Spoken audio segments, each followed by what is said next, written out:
The last recording of the Davari language was 47 seconds long. It was a funeral hymn, sung by a mother whose name had been lost to history.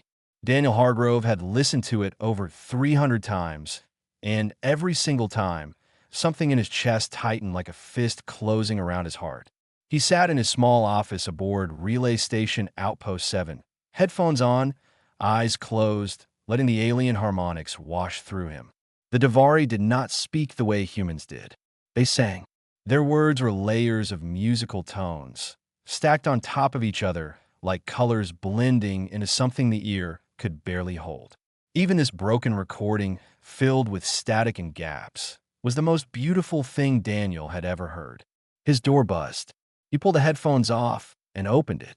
Captain Ren Adeyemi stood in the corridor with a child beside her. The girl was small and thin, with skin so pale it was almost translucent. Her eyes were wide and silver, like 2 drops of mercury sitting in a face that looked too young to carry the kind of fear Daniel saw there. She wore a torn gray suit that was too big for her, and around her neck hung a cracked glass pendant on a thin chain.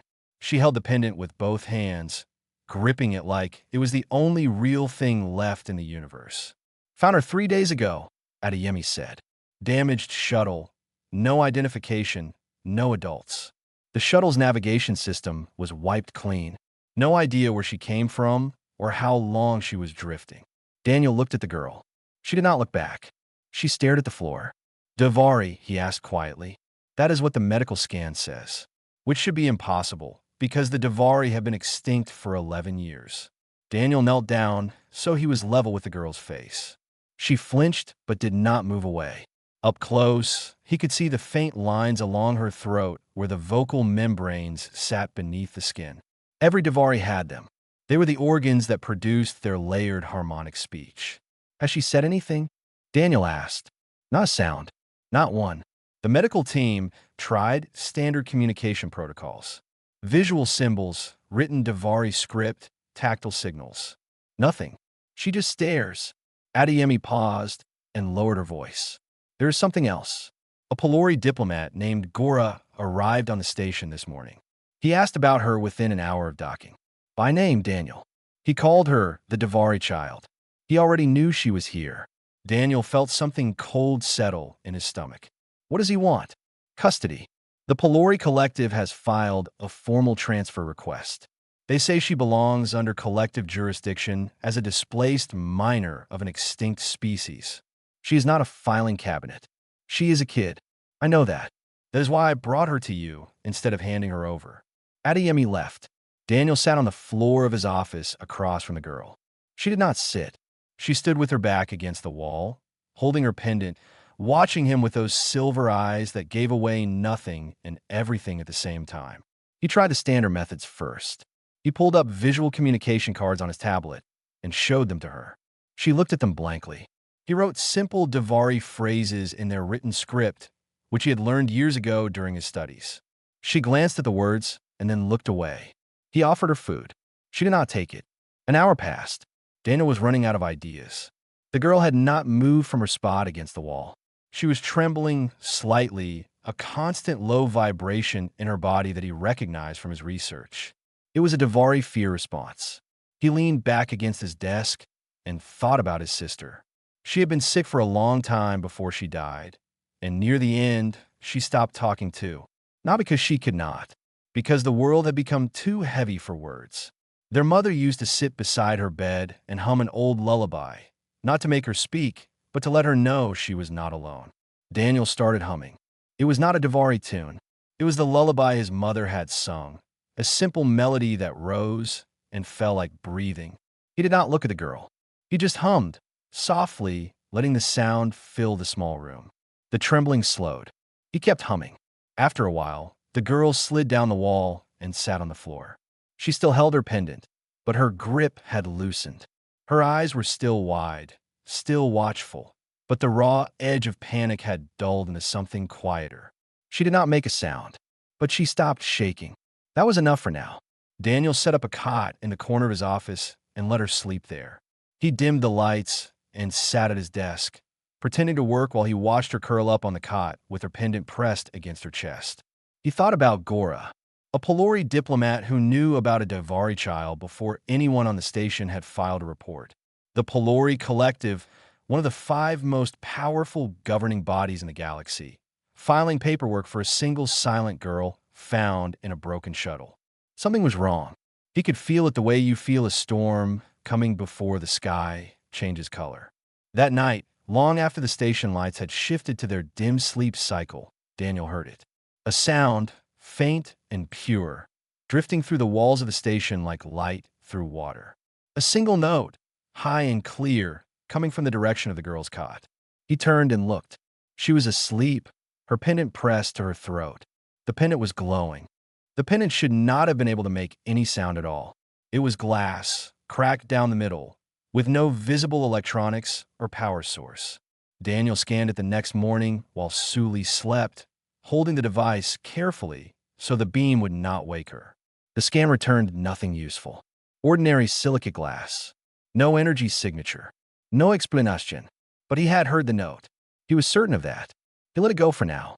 There were more important things to focus on, like the fact that a child had not spoken in days and a powerful alien government wanted to take her away.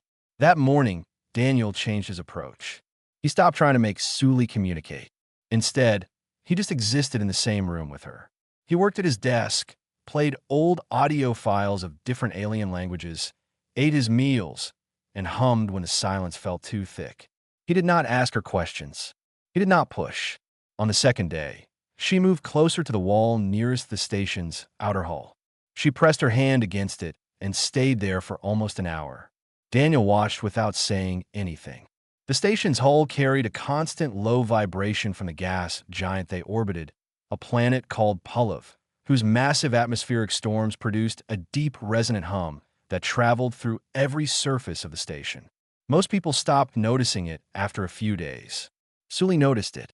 She leaned into it like someone leaning toward a warm fire. Daniel sat on the floor near her, not too close, and started humming again. The same lullaby. He had been humming it for 2 days now, and it had become a kind of bridge between them, a familiar sound in a place full of strange ones.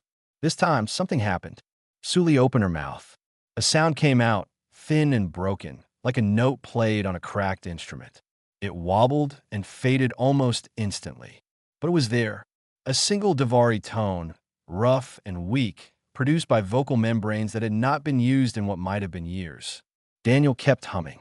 He did not react. He did not even look at her directly. He just kept the melody going, steady and calm, and waited. She tried again. The second note was slightly stronger. It did not match his melody. It sat above it, a separate layer, the way Davari harmonics were supposed to work. 2 sounds existing in the same space, woven together. It was clumsy. It was rough. It was the most incredible thing Daniel had heard since that 47-second funeral hymn. Over the next several days, he developed a method that no textbook had ever described. He played simple human melodies, nursery rhymes, folk songs, basic musical patterns with clear emotional tones. Suli listened, and then she layered Davari resonance on top of them. The human music gave her a structure to lean on, like training wheels on a bicycle. Her own harmonic instincts filled in the rest. She was not speaking words yet. What she produced were emotion tones, raw feelings expressed as sound. Daniel's translation software could catch some of them. Sadness, fear, a deep, hollow loneliness that made the software glitch because it had no proper category for that level of grief. And something else, a tone that Daniel could not translate at all. It felt like sorrow, but pointed forward, like mourning for something that had not happened yet. Grief for the future. His software had no word for it in any language. She was getting stronger every day. Her voice was still fragile, but the tones were clearer, more layered, more controlled. The crew began to notice. A cargo handler named Webb paused outside Daniel's office one evening and just stood there, listening through the door. He came back the next evening, too. On the 5th day, Gora requested a meeting. The Pelori diplomat was tall and slow-moving, with dark blue skin and a face that showed no emotion Daniel could read. He sat across from Daniel in the station's small conference room and spoke in that measured, careful way that powerful people use when they want you to understand that they're being patient with you. The Davari species was classified as extinct 11 years ago, Gora said. This child is an anomaly. She belongs under collective care, where she can be properly studied and supported. Studied, Daniel repeated. Supported, Gora corrected without blinking. She is starting to communicate. Moving her now would destroy the progress we have made. You are a linguist, not a guardian. The collective has resources and expertise that this station does not. Daniel looked at Gora for a long moment. Why does the Pelori collective care so much about one child from extinct species? Gora's expression did not change. Compassion. After the meeting, Captain Adeyemi pulled Daniel aside. The Pelori delegation is pressuring me hard. They want her transferred within a week. I am holding them off, but I need a reason, Daniel. A real one. Give me time, he said. She's almost there. That evening, Daniel sat with Suli on the floor of his office. She was humming softly, layering tones over each other in patterns that were becoming more complex every day. He listened, as he always did, and ran the translation software in the background. Then Suli did something she had never done before. She reached out and grabbed his hand. Her fingers were small and cold, and they held on with a strength that surprised him. She opened her mouth and produced a harmonic phrase. It was not an emotion tone. It was structured, intentional, layered with meaning. The translation software caught fragments, assembling them from broken pieces like shards of a mirror reflecting a single image. They silenced us. Do not let them silence me. Daniel looked at the small girl holding his hand. Her silver eyes were wide open, and for the first time, they were not filled with fear. They were filled with fire. 5 words. That was all she had given him, and they changed everything. They silenced us. Do not let them silence me. Daniel sat at his desk long after Suli had fallen asleep, staring at the translation on his screen. The software had flagged the phrase with low confidence markers because Davari harmonic speech was layered and the meaning shifted depending on which tones you prioritized. But every version of the translation said the same thing. Someone had deliberately taken the voice of her people away. He pulled up the galactic records on the Davari extinction. The official report was brief and clinical. 11 years ago, the Davari homeworld suffered a catastrophic geological event. The planet's core destabilized, triggering earthquakes and volcanic eruptions that made the surface uninhabitable within weeks. The Pelori collective classified the species as extinct. No significant rescue effort was recorded. No refugee population was documented. The file was thin, suspiciously thin for the death of an entire civilization. Daniel went to Captain Adeyemi the next morning and asked for access to the station's deep archive. Outpost 7 was a relay station, which meant that diplomatic communications from dozens of species passed through its systems on their way to final destinations. Most of it was encrypted, but the station kept metadata logs, timestamps, routing paths, and occasionally fragments of corrupted messages that had failed to transmit properly. Adeyemi gave him access with a warning. If you find something, bring it to me before you do anything stupid. It took Daniel 2 days of searching. The archive was massive and disorganized, and most of the data from 11 years ago had been compressed into formats that took hours to decode. But he found what he was looking for buried in a cluster of failed transmission fragments. 3 months before the Davari extinction was officially declared, there was a spike in encrypted Pelori communications routed through this sector of space. The encryption was unbreakable, but the metadata told its own story. The messages were tagged with a classification label that had never been scrubbed from the routing logs. Harmonic Containment Protocol. Daniel stared at the words on his screen and felt the cold in his stomach spread outward. Meanwhile, Suli was changing. Her voice was growing stronger every day, and what had started as broken emotion tones was now becoming something closer to real Davari song. She sang in Daniel's office, layering harmonics that climbed and fell and wrapped around each other in patterns so complex that the translation software could only catch pieces. But the pieces were enough. She was singing memories, fragments of a life before the silence. The crew of Outpost 7 noticed. Word spread quietly through the station that the alien girl could sing, and people started finding reasons to walk past Daniel's office during the hours when Sully practiced. Webb, the cargo handler, became a permanent fixture in the corridor outside. A young engineer named Priya brought a portable scanner one evening and recorded the energy readings in the hallway during one of Sully's sessions. She showed Daniel the results with wide eyes. The harmonic frequencies she is producing are interacting with the station's hull, Priya said. They are resonating through the metal and into the external sensor array. And look at this. She pointed to a readout. Hullov is responding. The atmospheric patterns of the gas giant are shifting in microfluctuations that match her vocal frequencies. Daniel looked at the data. She is singing to the planet. The planet is singing back. He began to understand. The Davari had not just been a species that used sound to communicate. Their harmonic abilities interacted with physical forces in ways that went beyond normal acoustics. They could influence gravitational and electromagnetic fields through resonance. Their songs were not just music, they were a form of power. And someone had decided that power was too dangerous to exist. Gora came to Daniel's office on the 8th day. He did not knock. He simply appeared in the doorway, tall and still, watching Sully with an expression that Daniel could finally read. It was not curiosity. It was not compassion. It was calculation. You have been accessing the station archive, Gora said. It was not a question. I have.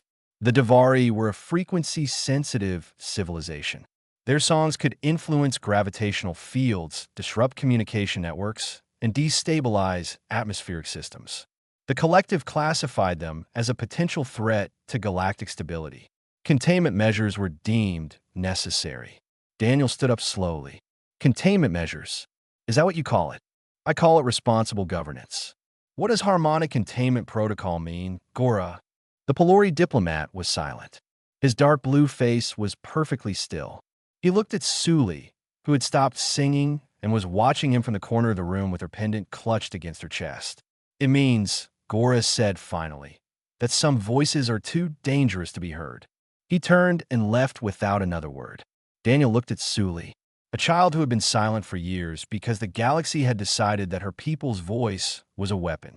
A girl who was learning to sing again in a cramped office on a station held together by rust and stubbornness, because one human had hummed a lullaby and refused to stop. Her voice was not just a voice. It was evidence. It was proof that the Davari had existed, that they had mattered, and that someone had decided they should not. And now the people who had silenced an entire species wanted to silence the last one. Daniel sat down across from Sully and looked her in the eyes. I'm not going to let them, he said. She did not understand his words, but she understood his tone. She reached for his hand again, and he let her hold it. Outside, Pullev hummed against the station walls, and the girl hummed with it. Daniel spread the evidence across Adeyemi's desk like pieces of a broken map. The corrupted transmissions, the harmonic containment protocol tags, the timeline that showed Pelori encrypted communications surging 3 months before the Davari homeworld collapsed, and Priya's energy readings, which proved that Sully's voice could interact with physical forces in ways that no other known species could replicate. Adeyemi read everything twice, then sat back in her chair and closed her eyes. They killed them, she said. It was not a question. The Davari homeworld did not suffer a natural geological collapse. The Pelori used some kind of resonance disruption weapon. They shattered the harmonic frequency of the planet's core.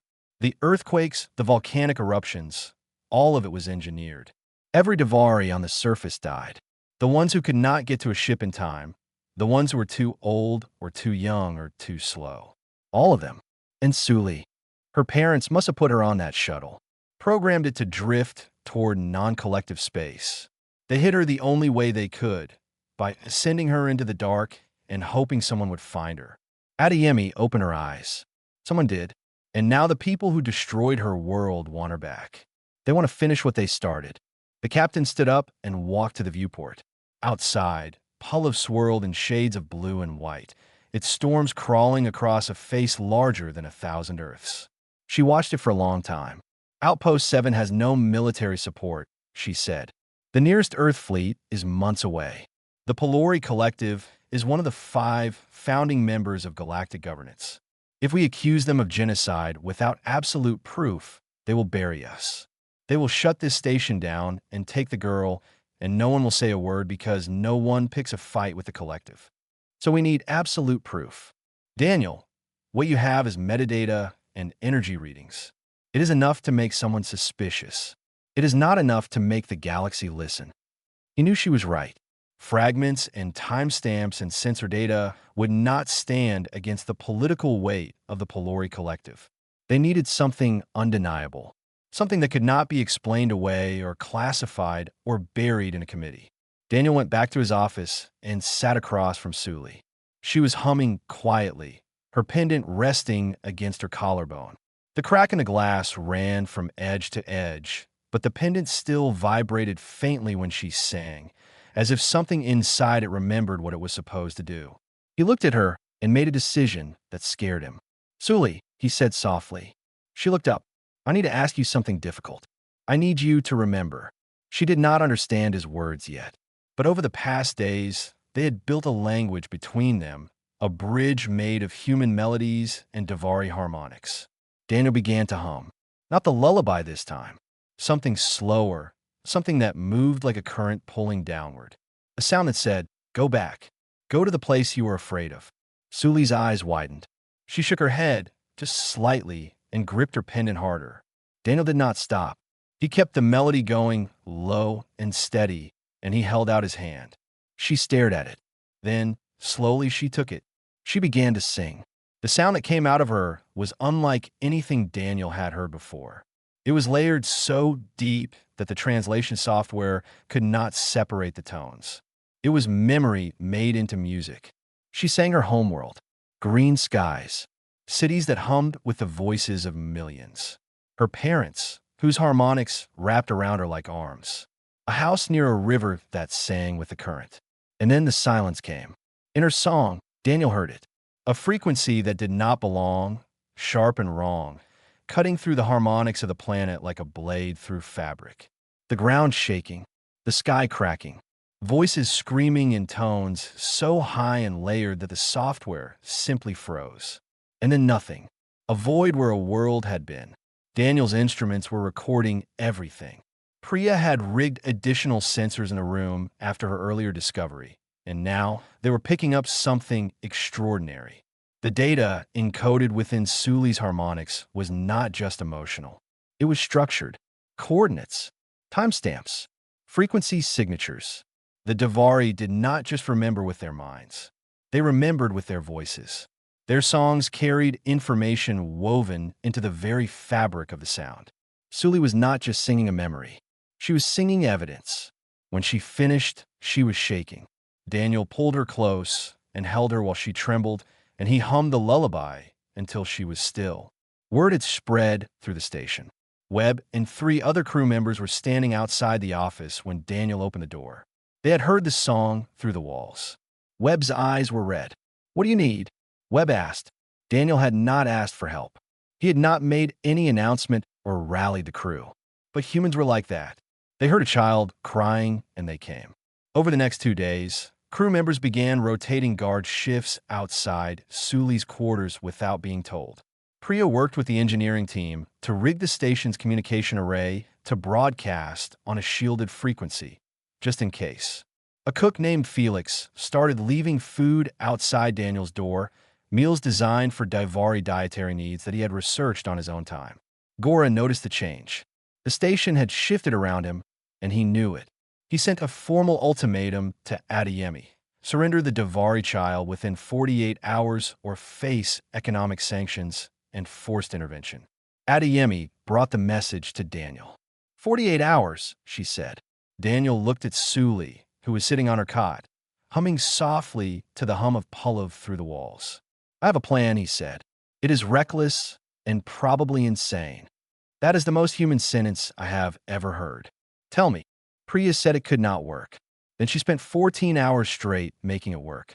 Daniel's plan was built on 2 facts. First, Suli's voice carried encoded data, real, structured evidence of what the Pelori Collective had done to the Davari. Second, the gas giant Pullev responded to Davari harmonics. Its atmosphere shifted when Suli sang. If they could direct her voice into Pullev's natural resonance field, the planet itself would become an amplifier, carrying her signal outward across distances that the station's communication array could never reach on its own. It was insane. It was also their only option. The station's external sensors can be reconfigured as a directed harmonic broadcaster, Priya explained, pulling up schematics on her tablet while the engineering team gathered around. We point them at Pullev's upper atmosphere, right at the storm band that shows the strongest resonance response to Suli's frequencies. If the coupling works, the atmospheric layer will amplify the signal and propagate it through natural harmonic channels. Every species with resonance-sensitive receivers within range will pick it up. How far is range? Daniel asked. Priya hesitated. If the coupling is strong enough, and if Pullev's atmosphere does what the readings suggest it can do, then theoretically the signal could reach half the galaxy. Theoretically, I'm an engineer on a station held together with patches and bad language. Theoretically is the best I can give you. The team got to work. Webb organized the crew into shifts, keeping the modification project running around the clock while maintaining enough normal station activity to avoid raising suspicion. Felix kept everyone fed. A communications officer named Dow handled all incoming Pelori messages with polite, bureaucratic delays that bought them precious hours. 31 hours remained on Gora's ultimatum. Daniel spent those hours with Suli. She could feel the tension on the station. She was not naive. Whatever had happened to her before she was put on that shuttle, she understood danger. She held her pendant more tightly and sang more quietly, as if trying to make herself small. He sat with her on the floor and hummed the lullaby. After a while, she hummed it back. They had done this so many times now that the melody had become a conversation, a call and response that meant I am here and I know. Suli, he said. She looked at him. Over the past days, she had begun to understand fragments of spoken common, picking up words the way children do, through repetition and context. She knew her name. She knew Daniel's name. She knew the word for safe, because he had said it to her more times than he could count. He spoke slowly. Your voice carries the memory of your people. Everything that happened to them, to your world, it is inside your songs. He touched his throat, then pointed to her. If you sing, really sing, the way your parents sang, the galaxy will hear the truth. Everyone will know. She watched him with those silver eyes. But it is your choice. No one can make you do this. Not me, not anyone. Suli was quiet for a long time. She looked down at her pendant, running her thumb over the crack in the glass. Then she began to hum. Not a Davari song. The lullaby. The human melody that Daniel had given her on the first day, when she was a trembling, silent girl pressed against a wall. She hummed it all the way through, and then she nodded. 22 hours remained when the Pelori enforcement vessel appeared at the edge of the system. Priya scanners picked it up immediately. It was fast, well-armed, and heading directly for the station. Adeyemi called a meeting in the command center. The crew gathered, and nobody spoke until the captain did. That ship will be in weapons range within 6 hours. We have no military capability. We have no backup. What we have is a communication array that has been turned into something it was never designed to be, a plan that our chief engineer describes as theoretical and a child who can sing. She paused and looked at every face in the room. I need to know right now, are we doing this? Webb spoke first. We are doing this. The room echoed it. Every voice, every crew member. Adeyemi opened a broadcast channel, wideband, unencrypted, so every ship and station in the sector would hear it. She spoke clearly and without hesitation. This is Captain Ren Adeyemi of Relay Station Outpost 7, a human-operated facility in neutral space under Earth jurisdiction. Any unauthorized approach or boarding action against this station will be considered an act of aggression against the human government. We will respond accordingly. She closed the channel. The bridge was silent. That should slow them down, she said. It will not stop them. How much time do you need, Priya? The array modifications are almost complete. 2 hours. Then we have 2 hours. Adeyemi looked at Daniel. Get her ready. Daniel brought Sully to the modified sensor chamber. It was a small room on the station's outer ring, lined with equipment that had been hastily rewired to point outward toward Pulov's swirling blue face. Through the observation window, the gas giant filled the entire view, its storms moving in slow, massive spirals that made the station hum. Sully stood at the window and placed her hand on the glass. The pendant around her neck vibrated. Daniel knelt beside her. "You do not have to do this." She looked at him. Then she looked at Pulov, the planet that had been humming with her for days, answering her voice with its own deep resonance. She placed her other hand on the glass and closed her eyes. Behind them, Priya's voice crackled through the intercom. "Array is live. Broadcasting window is open." Adeyemi's voice followed. "The Pelori vessel is accelerating. Estimated arrival, 90 minutes. Daniel stood up and stepped back. The room was quiet except for the hum of the planet outside. Sully opened her mouth. The first note was so small that Daniel almost missed it. It came from Sully like a breath given shape, a thin silver thread of sound that hung in the air of the sensor chamber and trembled. She stood at the observation window, with both hands pressed flat against the glass, her eyes closed, her body still. She looked fragile. She looked like a child who should have been playing somewhere safe, not carrying the weight of a dead world on her shoulders. Then the second note came, and the third, and they were not small at all. Sully's voice opened like something that had been locked for 11 years, finally breaking free. Layer after layer of Devari harmonic resonance poured out of her, tones stacking on top of tones, climbing and falling and weaving together into patterns so complex that the monitoring equipment in the room could not keep up. The screens flickered. The numbers scrolled too fast to read.